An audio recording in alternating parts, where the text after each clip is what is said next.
2024 Honda CR-V. Alright, so problema, ang kanyang problema ay hindi daw umaatras yung kanyang upuan sa likod. Okay, ito yung front seat, ito yung rear seat. Okay, center seat.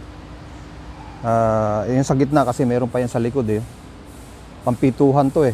So itong nandito sa kaliwa ang kino-complain, ano. So checkin natin, merong knob yan dito eh. Ayaw oh. Ayaw matras, okay? So hindi siya nag-activate. Pero doon sa kabila, tingnan natin yung kabila.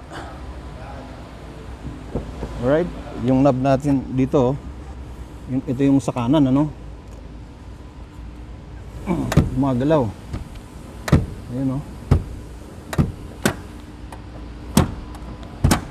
Alright, so ang problema, kailangan natin ma-check yung ano niya, yung kable niya sa doon sa loob. So tatanggalin natin yung upuan na yan. Alright.